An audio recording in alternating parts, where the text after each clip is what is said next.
우리가 시험이라는 말을 할 때 몇 가지 의미가 있습니다. 먼저는 마귀가 예수님을 시험한 것처럼 죄의 유혹을 받는다는 의미가 있고, 다음은 시험 운전을 하는 것처럼 어떤 원리나 가르침을 실행해 본다는 뜻이 있고, 또 하나는 하나님께서 광야의 이스라엘 백성들이 하나님 말씀대로 사는지 아닌지를 연단하신 것처럼 검증해 본다는 뜻이 있습니다. 오늘 함께 읽은 말씀은 예수님이 유대인들의 지도자들에게 붙잡히시고 유대 나라에서 가장 높은 권위를 가진 공회원들 앞에서 재판받으시는 장면을 기록한 내용입니다. 이 재판에서 예수님은 유혹을 받기도 하시지만 진리의 말씀을 실행에 옮기시고 하나님이 보내신 구세주로 검증되는 모습을 보여주십니다. 그런데 우리가 예수님의 재판을 이해하고 받아들이는 데에 첫 번째 어려운 점이 있습니다. 예수님은 하나님께서 세상을 구원하기 위하여 보내신 하나님의 아들이시고, 또한 예수님은 하나님 자신이신데, 과연 사람이 하나님을 심판대에 세워서 하나님이 맞는지 아닌지를 검증해 보는 일이 가능하냐 하는 것입니다. 그래서 이 예수님의 재판은 사실은 있을 수 없는 재판입니다. 그 자체가 불의한 재판입니다. 하지만 우리는 본문을 보면서 예수님을 재판한 사람들처럼 하나님에 대한 우리 자신의 모습은 어떠한지를 돌아볼 수 있습니다. 우리도 이 하나님의 아들 예수님을 심판대에 세운 사람들처럼 우리도 분마다 초마다 하나님의 능력을 시험해보고 하나님의 성품을 시험해보고 하나님의 뜻을 검증해보려는 위치에 있기 때문입니다. 그러나 창조주께서 피조물을 시험해 보실 수는 있어도 피조물이 창조주신 하나님을 검증해 보려는 시도는 결코 올바르지 않습니다. 그래서 예수님은 광야에서 예수님을 시험하는 사탄에게 이렇게 말씀하셨습니다. 주 너의 하나님을 시험하지 말라 하였느니라. 그래서 우리가 하나님을 어떻게 믿습니까? 우리는 검증해서 하나님을 믿는 것이 아닙니다. 하나님이 정말 계신지, 하나님이 계시면 어떤 분이신지 시험해보고 검증해보고 믿는 것이 아니라 하나님은 우리가 믿음으로써 검증되십니다. 이것이 오랫동안 전해 내려온 영적인 경험입니다. 하나님은 믿음으로써 그분이 계신 것이 검증됩니다. 이것이 신앙적인 가르침이라는 것을 잊지 마시기 바랍니다. 자, 또 우리가 하나님을 시험하고 검증해 보려고 하는 데에서 생기는 또 한 가지 문제가 있습니다. 이것은 단순히 하나님을 시험해서는 안 된다는 것보다도 더 큰 문제입니다. 만약 하나님이 세상의 심판대에 서신다면 그것은 우리가 하나님을 검증하는 것이 아니고 도리어 하나님이 우리를 심판하시는 일이 된다고 하는 것입니다. 무슨 뜻인지 이해가 되십니까? 우리가 하나님을, 예수님을 재판하려고 심판대에 세우지만 도리어 예수님이 우리를 심판하시는 일이 벌어진다는 겁니다. 원고와 피고가 바뀌는 거죠. 바울은 갈라디아서 6장 7절에서 말했습니다. 스스로 속이지 말라. 하나님은 업신여김을 받지 아니하신다. 하나님은 공의로우시기 때문에 사람이 하나님을 시험해 볼 수 없고 오직 진리대로 되는 것입니다. 이런 이유로 아무런 죄가 없는 예수님을 심판대에 세운 사람들은 도리어 그들에게 죄가 있다는 것을 공개하는 겁니다. 우리가 불의하다는 것을 드러내는 것입니다. 그래서 예수님의 재판은 사람이 하나님을 심판대에 세운 어처구니 없는 일이었고 또 그것은 거꾸로 자기들이 스스로 하나님의 심판대에 올라간 일이 되었다 하는 것입니다. 오늘 본문은 악한 자들의 재판을 받는 예수님의 모습을 보여줍니다. 그리고 또 한편으로 우리는 매 순간 이 세상이라고 하는 심판대에 섭니다. 우리는 세상에 살면서 죄의 유혹을 받죠. 우리는 세상 속에서 진리가 무엇인지를 분별하면서 살아야 합니다. 또 우리는 믿음의 연단을 받습니다. 자, 우리는 이 세상에서 우리의 삶 그 자체가 우리를 거짓의 심판대 위에 세우고 양심의 저울에 달아보고 신앙의 추로 재어본다는 사실을 생각하면서 심판대에 서신 예수님, 재판을 받으시는 주님을 바라볼 때 우리도 이 세상의 심판대 위에서 예수님처럼 살아가기를 소망하고 묵상하는 고난주간이 되시기를 기원합니다. 첫 번째 예수님의 모습은 침묵이었습니다. 우리 삶에도 때로는 자기 생각이나 감정을 말로 다 표현하지 않는 침묵이 필요합니다. 우리 신앙이 생각의 영역이라면 필요하지 않겠지만 우리 신앙은 삶의 영역입니다. 아주 그리고 자주 우리가 가진 믿음은 우리가 하는 말로 표현이 됩니다. 우리는 말로 믿음을 시인하죠. 사람이 마음으로 믿어 의에 이르고 입으로 시인하여 구원에 이르느니라. 또 반면에 말로서 믿음을 부인하기도 합니다. 내가 믿는다 안 믿는다 이런 것을 말로 한다는 것보다도 우리의 말이 우리에게 믿음이 있는지 우리에게 믿음이 없는지를 드러낸다는 겁니다. 그래서 믿음은 마음속에만 있는 것이 아니고 겉으로 표현되는 것이고 일상의 모습으로 드러나는 것입니다. 근데 예수님은 가장 억울한 상황에서도 내면의 믿음이 견고한 모습을 보여주십니다. 59절과 60절을 보면 대제사장들과 온 공회가 예수를 죽이려고 그를 칠 거짓 증거를 찾았다고 했습니다. 그리고 그들에게 매수된 거짓 증인이 많이 왔다고 했어요. 우리는 누가 나에 대해서 거짓 증거를 할 때 어떤 감정을 느낍니까? 억울하죠.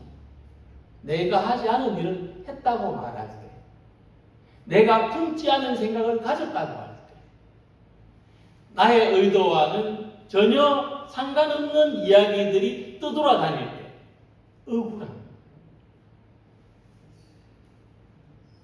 우리가 억울함을 많이 느낄수록 억울함을 풀려고 하죠. 그래서 말을 많이 하게 됩니다.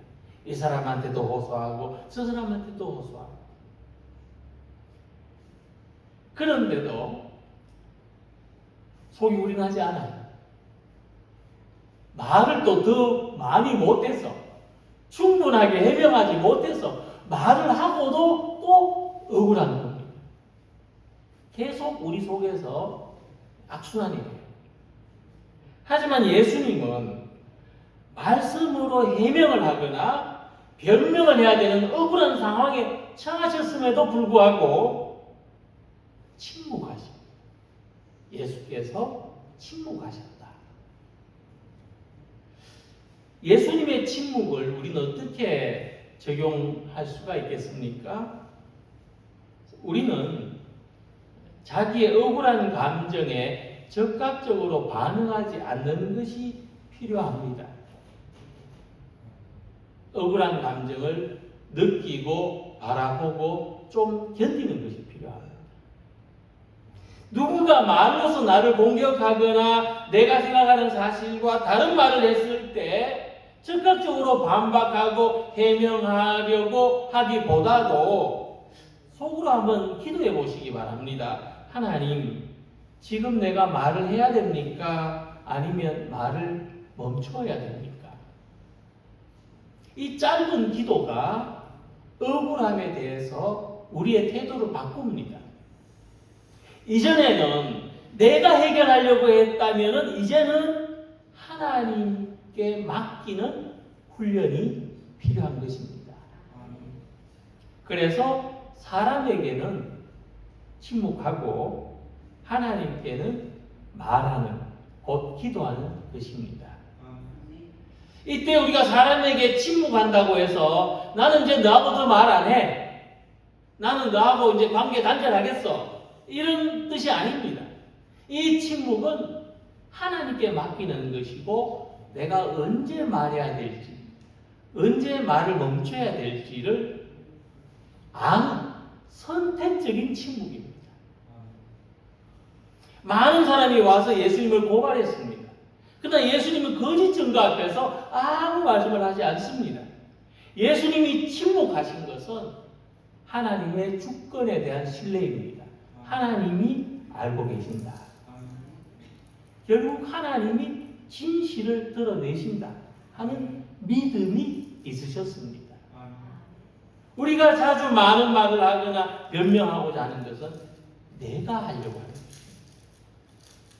그래서 우리에게는 이런 믿음이 필요합니다. 공중의 새처럼 들의 뱃가파처럼 하나님이 돌보시고 지키신다는 것을 신뢰하는 믿음이 필요합니다. 이 믿음이 있을 때 우리는 거짓 앞에서도 억울한 일을 당해도 안달복달하지 않고 침묵을 유지할 수 있습니다.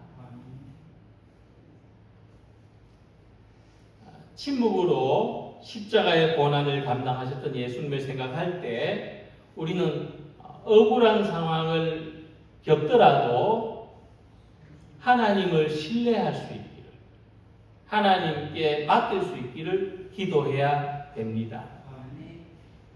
요셉은 형제들에 의해서 애굽의 노예로 팔리는 억울한 일을 당했습니다. 얼마나 분통하고 이가 갈리는 일이었겠습니까? 하지만 요셉은 나중에 형제들에게 이런 말을 합니다. 형님들은 나를 해치려고 했지만 하나님은 오히려 그것을 선하게 바꾸셨습니다. 요셉의 말처럼 예수님은 그분이 당하신 억울한 고난을 하나님의 용서로, 하나님의 구원으로 바꾸십니다. 그래서 우리가 지금 자기에게 일어나는 모든 일들이 이해되지 않는다고 또 설명되지 않는다고 하더라도 억울한 일을 당하고 있을 때라도 모든 것을 아시고 바르게 이끌어 주시는 하나님을 의지하는 믿음의 사람들이 되시기 바랍니다. 그래서 침묵할 때와 말해야 될 때를 분별하고 우리의 말에 믿음이 실리는 성도가 되시기를 바랍니다. 두 번째로, 예수님은 자기를 변호한 일에 대해서는 침묵하셨습니다.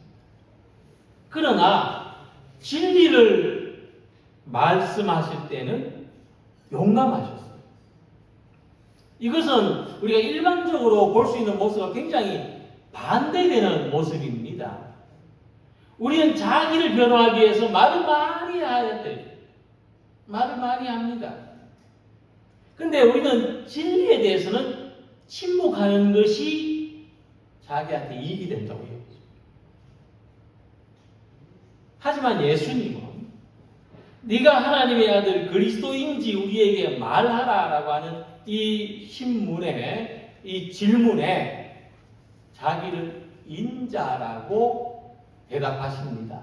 내가 너희에게 이르노니 이후에 인자가 권능의 우편에 앉아 있는 것과 하늘 구름을 타고 오는 것을 너희가 보리라. 이때 인자라고 하는 이 표현은 다니엘서 7장에 나타나는데, 이 인자라고 하는 표현은 예수님이 가지신 신성, 곧 예수님의 하나님 되심을 증언하는 말씀이었습니다. 그래서 이 말을 들은 대지사장이 자기 옷을 찢으면서 예수가 신성을 모독하는 말을 한다고 했습니다. 보통 사람들 같으면 침묵해야 자기한테 이익인데, 주님은 자신이 주님이신 것을 침묵하지 않으십니다. 만약 예수님이 이 대지사장의 질문 앞에서 침묵하고 아무 대답을 하지 않으셨다면 십자가의 고난을 피할 수 있었을는지도 모릅니다. 우리가 그런 재판을 받는다면 뭔들 못하겠습니까? 하지만 예수님은 진리에 대한 용기를 보여줍니다. 고난이 따른다, 불이익이 따른다고 침묵하거나 부인할 수 없는 사실이 우리에게는 있다고 하는 것입니다. 이 이야기를 거꾸로 생각해 보면 진리에 대한 진정성이 무엇인지를 알 수가 있습니다. 자, 가정해 봅니다. 만약 예수님이 주님이 아니에요. 그냥 평범한 사람인데 이때까지 연기했어요. 그렇다면 주님이 아닌 존재가 자기를 하나님이 보내신 인자라고 인정하거나 시인해서 십자가에 달려 죽을 이유가 있겠습니까? 진리를 위해서 죽을 수는 있어도 거짓을 위해서는 죽을 수 없는 겁니다. 우리는 많은 사이비 교주들을 통해서 이런 사실을 경험합니다. 그들은 자기 이익을 위해서 스스로를 주님이라고 하지만 고난당하기 위해서, 희생당하기 위해서 자기를 주님이라고 하지 않습니다. 그리고 이 증언은 예수님이 당하신 고난에 결정적인 영향을 끼쳤습니다. 보라, 너희가 지금 이 신성 모독하는 말을 들었도다. 너희 생각은 어떠하냐? 그러니까 공회원들이 대답했습니다. 그는 사형에 해당됩니다.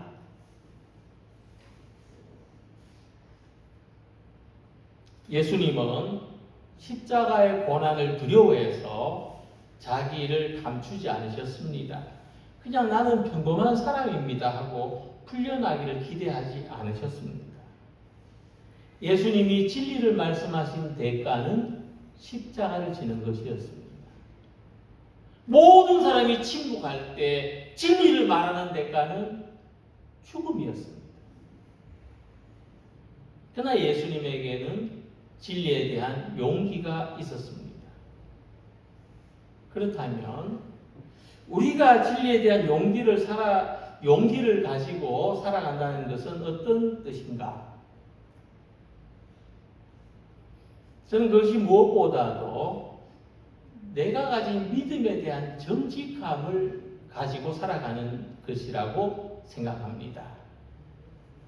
우리가 가져야 될 진리에 대한 용기는 내가 가진 믿음에 대한 정직을 지키는 겁니다. 믿음의 양심을 지키는 것이죠. 믿음의 도리를 지키는 것입니다. 믿음은 사람들 앞에 자랑하는 것이 아니지만 그렇다고 사람들 모르게 숨기는 것도 아닙니다. 모든 상황에서 하나님을 믿는 사람이 말하고 행동하는 방법을 지켜나가는 것입니다. 그래서 우리가 지켜야 되는 믿음의 진리는 십자가에 죽으신 예수님이 하나님이시라는 것입니다. 이 진리는 상황에 대해서 바뀌지 않습니다. 이 진리는 믿고 따르는 대가가 필요합니다. 그래서 믿음은 좁고 험한 길을 가더라도 진리를 선택하는 것입니다. 예수님은 생명을 걸고 진리를 말씀하셨습니다. 우리도 고난이 다가오더라도 현실에 어려움이 있더라도 그것을 위해서 믿음을 양보하고 타협하고 뒤로 물러나는 것이 아니라 용기 있게 전진하는 믿음을 가지시기 바랍니다. 또한 그것이 승리하는 길입니다. 그래서 오늘도 내가 가진 믿음을 지키는 일에 용기를 가지고 전진하는 우리 성도님들이 되시기를 소망합니다. 그리고 예수님은 결국 인내로서 승리하셨고 자신이 구세주이신 것을 증명하셨습니다. 이 사실을 히브리서에서 이렇게 찬양했습니다. 믿음의 주요 또 온전케 하시는 이 예수를 바라보자. 그는 그 앞에 있는 기쁨을 위하여 십자가를 참으사 부끄러움을 개의치 아니하시더니 하나님 보좌 우편에 앉으셨느니라. 이 찬양에서 이 히브리서의 찬가에서 예수님의 인내는 그냥 단순히 참고 견디는 것이 아니었다는 것을 알려주고 있습니다. 예수님의 인내는 마지막 승리를 향한 거룩한 목적이 있는 인내였습니다. 하나님 보좌 우편에 있는 그 영광의 자리. 예수님은 이 영광의 자리를 잃지 않기 위해서 끝까지 인내하셨습니다. 우리도 인내로서 우리의 믿음과 구원을 지켜가야 할 줄로 압니다. 사람들이 예수님의 인내가 어디까지인지를 시험하듯이 예수님에게 폭력을 가합니다. 침을 뱉고 때리고 조롱했습니다. 누가 너를 때렸는지 알아맞혀 보라. 희롱했습니다. 그러나 예수님은 흔들리지 않으십니다. 자기가 누구인지 아시기 때문이죠. 우리도 내가 누구인지를 분명히 알고 있으면 인내함으로써 승리할 수 있습니다. 나는 하나님의 사랑받는 자녀입니다. 이 단순한 고백이 이 세상 속에서도 우리 삶의 중심을 지켜줍니다. 나는 하나님의 사랑받는 자녀다. 그러므로 내가 고난받는 것은 하나님이 나를 버리셨기 때문이 아닙니다. 내 삶에 어려움이나 문제가 생기는 것은 내가 뭔가 하나님 앞에 큰 잘못을 했기 때문이 아닙니다. 오히려 하나님은 고난받는 우리들과 함께 하십니다.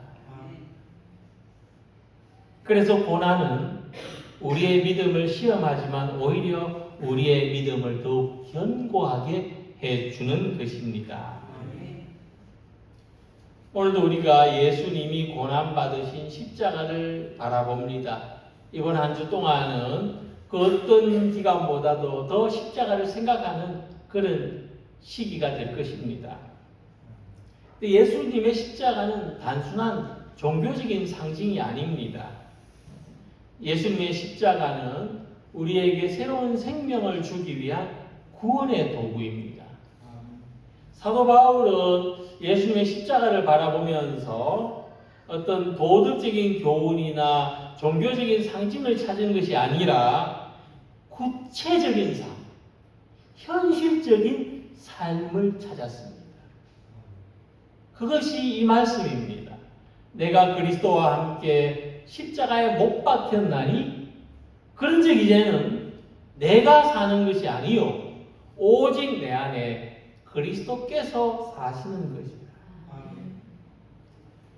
예수님의 십자가는 내가 사는 것이 아니라는 것을 가르쳐 줍니다. 자아가 살고 나의 아집이 에고가 사는 것이 아니라 참된 나로 사는 것.